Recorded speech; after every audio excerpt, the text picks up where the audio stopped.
我自己宣布辞职啊，在全省大会上，给省长打了几次报告，我要辞职，人家不同意嘛，不同意辞职嘛，说你挂名义厂长你也得给我挂上。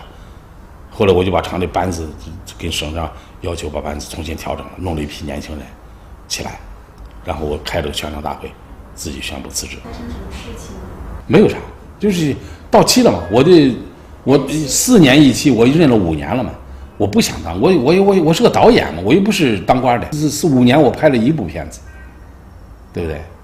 一天就为他人做嫁衣裳了，那我自己事业我就谈不上了，所以我不想当这个厂长。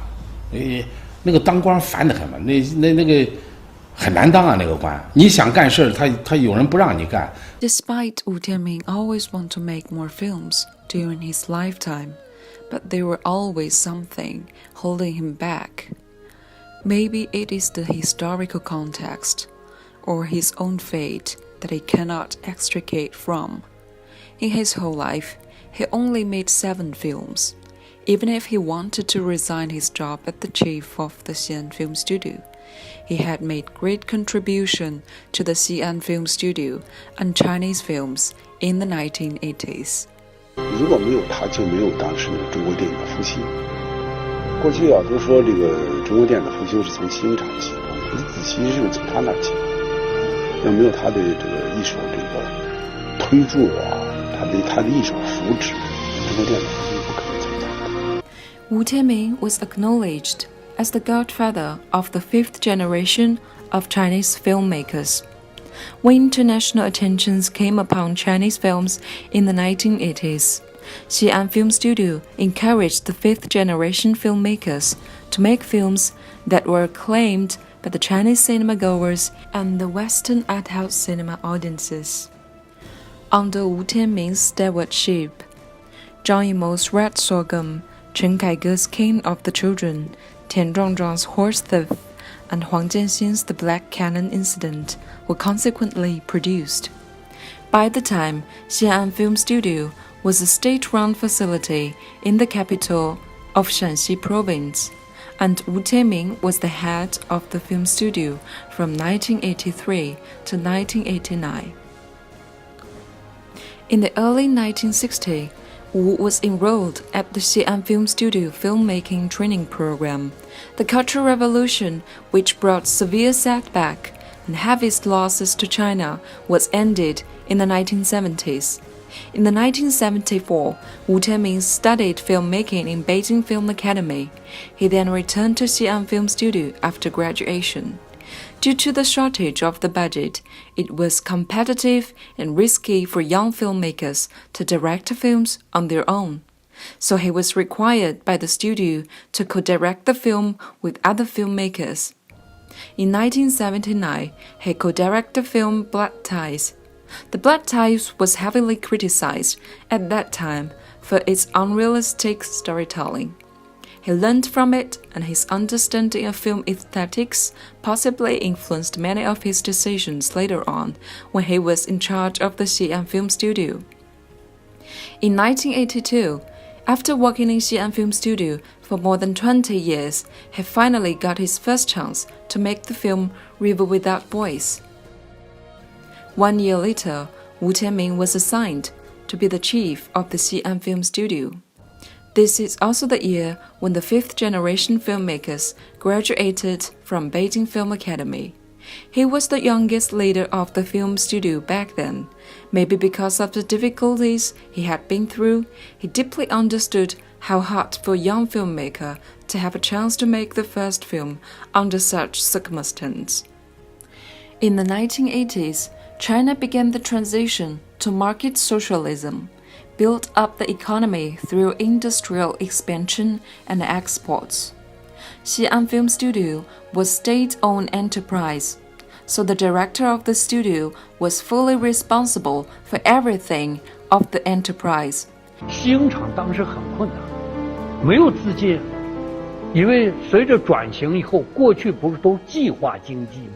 计划拍片嘛，你比如中央给西影厂一年分只有8部指标，那么有这8部指标，拿着这指标可以到银行去贷款的。你后来就没有了，你再加上吴天民他这个要自负盈亏，我就知道一件事情，很痛苦。他没干过领导，这么大管1000多人，当时1500多人这个厂，吃喝拉撒、工作、医疗、教育、卫生、住房，多少事情，哗一下都涌到他们身上来了。那现在让我当厂长、当领导，一个电影厂长，主要是什么呀？我说主要是要有影片，要生产出好的影片，这个厂才能立住。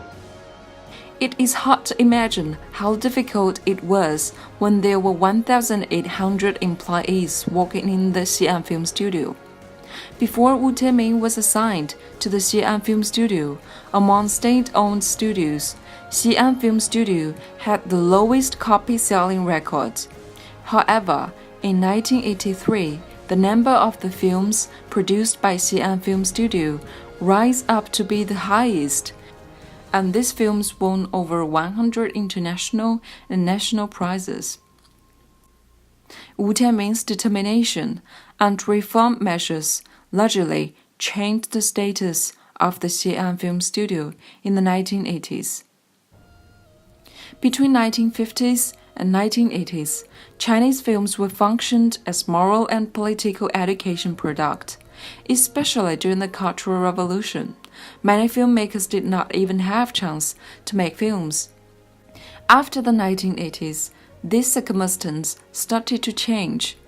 The importance of the entertaining and artistic value were attached to the films by the film studios.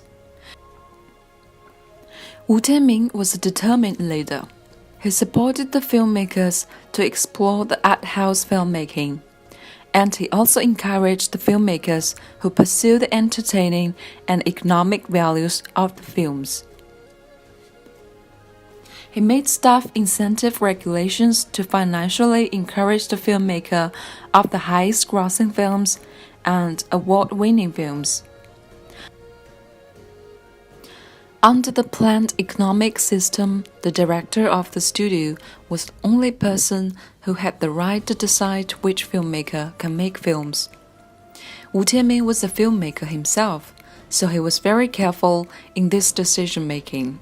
He supported young filmmakers who have talents and capabilities of filmmaking and gave these filmmakers freedom of creativity.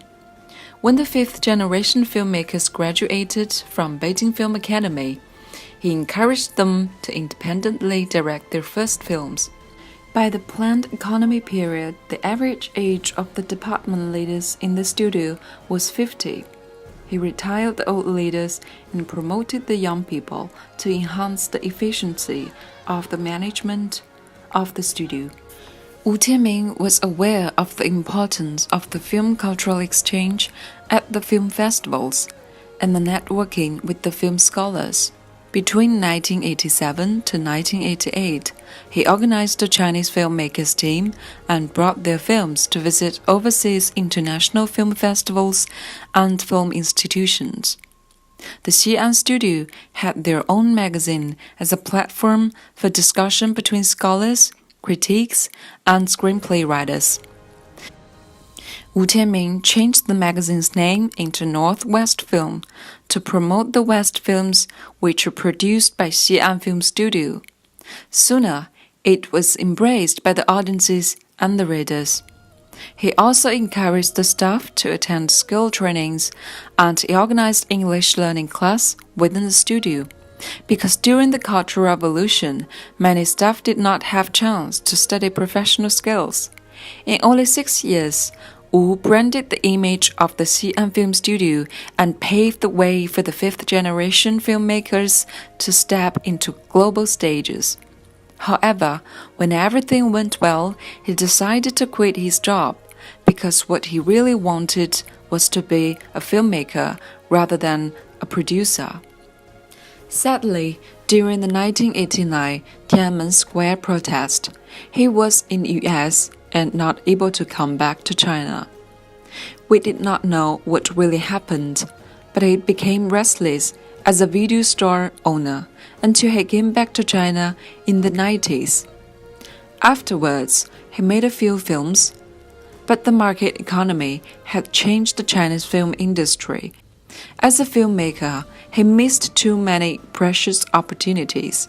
But as a producer, he shaped the Chinese cinema in the 1980s and pushed the boundary of what was permissible to represent in films after the Cultural Revolution.